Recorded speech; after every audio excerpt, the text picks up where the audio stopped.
Okay, class, welcome back.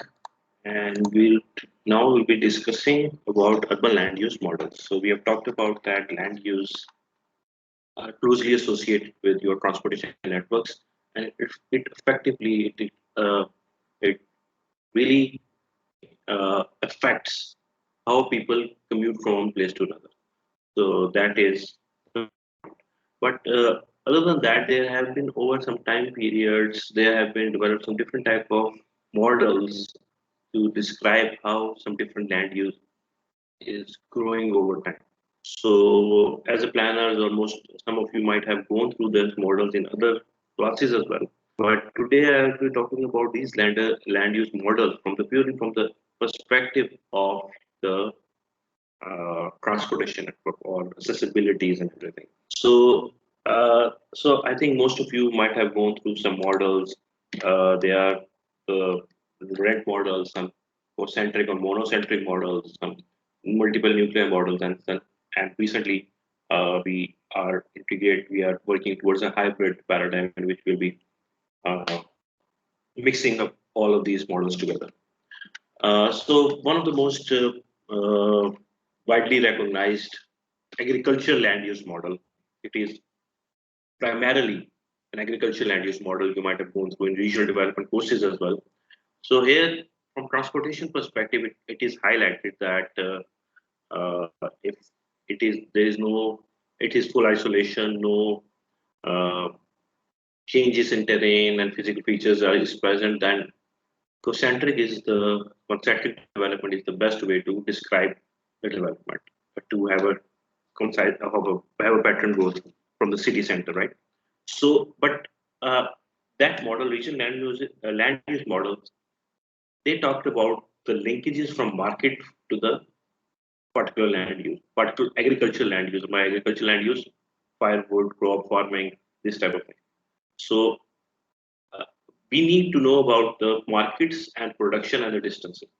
So this model tells you that the land use, which is the most productive, will happen along the near the markets. So the distance from the markets. So that will really help you in choosing which of land you should be there. For this model, for agriculture perspective, this model tells you that okay, if this crop is most productive, that needs to be near this market, the distance. And then accordingly, certain goods which needs time to grow and which needs a lot of spaces, that they will be in the outskirts, and we need to provide access of that distant or outskirts, or the development in the outskirts or the land use in the outskirts to the marketplace. So you need to provide some transportation network to link those together. So in isolation, it's there, but of course, in isolated form, that model is perfect to describe, but it is assumed that no transportation systems are there, and everything will be transported using horses or carts. So at that time, that model was very effective in describing what sort of agricultural land uses should be set up along the roads or near the markets. So this was one of the first model. Another model which tries to describe urban planning of that location-wise or transportation-wise is that land uses will be set up depending on the land usage. So I'll go directly into the figure and that will explain you. So basically, following a basic principle of land use, the supply of quantity of land quantity is less in the city center, near the city center. Land is less, so price of the land would be high. And if you're going in the outskirts and going far away from the city center, then your prices will go down because a lot of uh, land is available in the periphery areas. So lower will the price. And if we overlay with the principle of demand and supply, then we can easily govern that transportation networks uh, that which provides accessibility to the city center that will affect the land use. So another way to see it, the from rent theory. If your distance from the CBD is more, lesser will be the rent. So an area distance, if you're near the CBD, let's say CBD1 is the CBD or CBD, the center of your area, that will have the highest rent. And who will pay that? Commercial people can only pay that rent. And so what will happen that CBD will encourage commercial development. Secondly, if you go far away, then people will be the rent will still be high, a medium level. So people industry will be set up along that area. And if we move away from the city center, the rent will go down, and people will choose to live in that area. So distance to the city center that will effectively impact your land uses. So that distance will encourage certain uses of land use or not. So at that time, with red theory, industry was, and that was the industrial revolution era. The industry was booming, so they had good commerce. But as in the recent studies, now we are putting industries in the outskirts as well. But at that time, that rent theory was very good in explaining that why certain land uses are existing in and how much they are away from the city center. So that was a land theory. So another way to represent is that your if there is an isolated state, your commercial activities have the higher rent will up to certain distance they will be able to pay the rent. Although the rent would decrease, but commercial activities followed by industrials, maybe the apartments and then single. So this would be kind of a hypothetical picture what will happen if land rent remains uh, uniform in particular zones. But what happened that, of course, CBDs, we are talking about that CBD cannot be single. In a metropolitan, it will be more. So the length will fluctuate depending on the size of the CBD. If you're moving away from the CBD, your land rent will go down. But at the same time, if you're too much far away from a particular CBD, then of course that means that you are needing to another CBD or another settlement. And that CBD will help increase the land price again. So distances play a very vital role in determining which sort of land uses will be existing in the city center, center, middle, or in the outskirts. So that distance a very vital factor. And then based on that theory, there was a very good model theory by Burgess, which is very concentric model theory, which some people call it bullseye model theory. It was based on a Chicago model of 1920s, in which city center was expanding from the cities from the one particular point, and it was going outside. So that was there, but that model thought that okay, uniform development will be done, which was not possible. There is a lot of variation. It is not perfect circles, of course, but you can have an inkling about how it was influencing your Chicago model.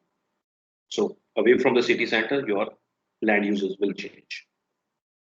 So this will be kind of a picture that centric model will be like this. So land uses will be done according to this. Then the very more I would say customized models were the sector model and the multiple nuclei model developed by Hoyt in 39, the sector model, and Harrison Ullman described the nuclei model. So about that sector model theory, they envisioned that there will be some kind of roads in the city center. There will be roads which will be connecting the city center to the outskirts. The concentric model did not incorporate that transportation system must be acknowledged in the concentric model. The Hoyt was the first person who said no, transportation is very much linked together with the land uses. And if we lay down a particular road along the CBDs and a particular good transportation network, industry will be set up along that particular road network, and that will directly link towards your CBD. Again, based another model that okay, this Homeroid model is kind of you can see these wedges of transportation with similar land uses along this particular wedges. Okay, so this wedge or transportation corridors that will influence your land use. So you can even see it in some places of in Pakistan, some cities that along the particular road network there is particular land uses, a bunch like predominantly of course commercial. So it was effectively explaining that road network or roads will impact land uses. So Humoroid predicted that in his model. Then there was multiple nuclei model, which is widely recognized model, in which they said that we should not be uh, only dependent upon one CBD. So multiple nuclei CBDs would be set up. So rather than one place, maybe a CPG, a main CBD will be in the city, of course, and then there will be smaller CBDs in the outskirts, which will cater the needs of the outskirts in the outskirts.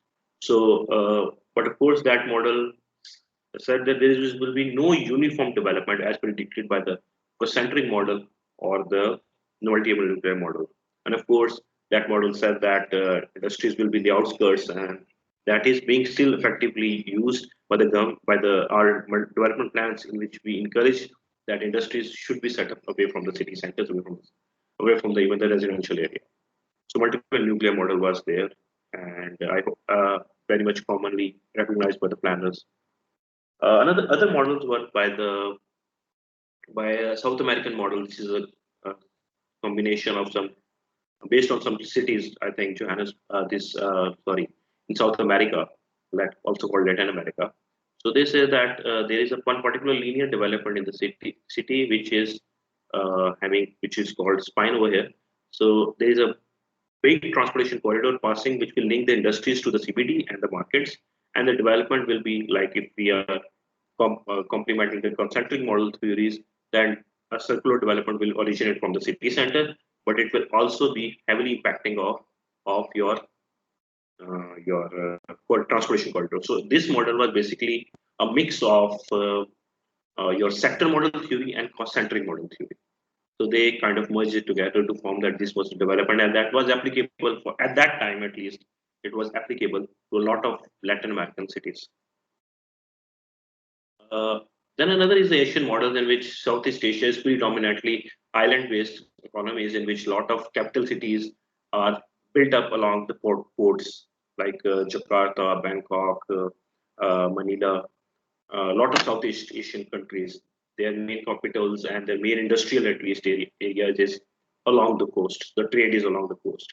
So at that time, McGee formulated a model which said that there is a common commercial port zones in the city, and everything is originating from that side. So that transportation, kind of your international trade point, that is influencing your land use. So that would encourage commercial development along that. And then, of course, then similarly, if you go back and you can find out that okay, high class zone, middle class zone. So I hope you are clear about high income zone, middle income zone. So that was another hypothetical model, a generalized model for the some large South Asian cities at that time, and it was found true. Another in African cities, sub-Saharan African cities, Deep Bridge gave a model in which they said that the city centers will have different type of markets, including the CBD markets, the traditional CBDs, the markets, old markets, and then maybe if because of the colonial uh, rule over there, so new CBDs would be set up. So colonial CBDs were there, but these were really accessible through big major networks, which will be cutting linking all of these together. So road network was also complemented in this model, in which they said that road network is influencing your land use pattern. So CBDs in the middle, and then the neighborhoods. One more thing about this model was that ethnicity was a very major part of this model. It was not encouraged in other land uses, but in African countries, the ethnicity is very important. So ethnicity-based land uses was also governed in their land use models. So if we talk about that or that urban form development, in which we overlay that what sort of transportation technology was there at that time, the city grew according to that. So walking city, concentric kind of thing, street cut was there, so linear development was done, bicycles and automobiles was there, so highways were being constructed. So what happened that over some time, kind of a hybrid land use emerged. So at the outskirts in interchanges, a lot of cities, small mini CBDs started developing. So there was a main CBD was also being connected by the city highway. So development was a hybrid kind of a development, which was complemented or supported by the transportation network. So land use was developed according to the transportation evolution. So we've talked about this as well in the previous lectures. So nowadays, which is a very complex hierarchy of land use is already being developed. So at that time, we can say, okay, industries, this is industry, this is commercial, this is residential. But now we are very much dividing the industry into light industry, medium industry, heavy industries, what sort of commercial activities there. Then we are also subdividing different kind of transportation networks. We have added freeways, we have added transits, we have also added rail transits. So those type of transportation is coexisting together. And then, of course, land use is not now very much simple. So densities are there, predominant influence. So a lot of, I would say, these previous theories we have discussed, different transportation and hybrid, nowadays they're all coming into play. So, for example, like if you talk about concentric model theory, if you look at some smaller housing schemes and their commercial areas, they are very much developed like a concentric zone in commercial center, and all of radial pattern is being grown. So complemented by the street patterns we have talked about. So that radial pattern is there. So at smaller level, you can observe that principles of concentric model theories are also being played. And when we are talking about sector model, if we see that, of course, there are some sectors, there are some special, some industrial estates or corridors are along those particular road networks. So that at some area of the city, that is also apparent to you. And multiple nuclei model, of course, at a large, in a big city, multiple nuclei models are already there. So that is also being there. So if this, nowadays it has become very complex to understand what are the land uses and where it is located. So it is become because of the different, we have now recognized different economic activities, social activities are there. So accordingly, our land use models have become very complex. Another I would say way to predict a model, and definitely that was being used by GS experts, so they might have know about it. So one area at one particular time period, where we have a development pattern. So as the development pattern, as the time goes on, different time periods, maybe take it 10 years, 20 years, computer simulation models can tell what sort of development can happen. So traditionally, if we are talking about the Burgess model, the one of the first urban land use model, von Thünen and Bildren theory was predominantly agriculture-based models or economic-based. But Burgess model, the concentric model, was the first urban land use model which tried to explain the land use development of urban areas. So that model was the first model. So if we think about that, then okay, concentric model is a very optimum way to have a city growth. But unfortunately, what it is not so that there are so many natural features are there which restricts concentric growth theory, concentric development. So of course, let's assuming that we have this protected land use area that will not be changed depending on the development plan. The city will develop according to this after certain time periods. But what if roads are there? Roads are there, of course, a little concentric development is done in the initial stages, but then it would turn rapidly change into your linear development patterns. So transportation networks are there. So this model, although this Cellular Automata is a very comprehensive discrete models in the computational sciences, but it is being used in GIS as well to see that how the development is going to happen in the future. So in the background of that modeling, in land use land cover modeling, there are different techniques there as well. But Cellular Automata is another technique which can help you understand because of the different dynamics of urban land use growth in a complex areas, in the complex, I would say, environments, the metropolitan. Then I would say that these Cellular Automata models, they are turning out to be quite successful in understanding what sort of land use will happen in the future. So this is how you're going to be measuring your land use development in the future. So yes, so I think the lecture is finished now, and I'll open the floor for any questions, please. Of course.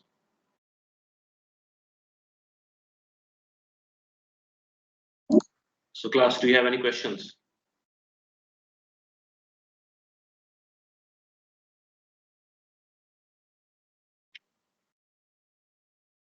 No questions?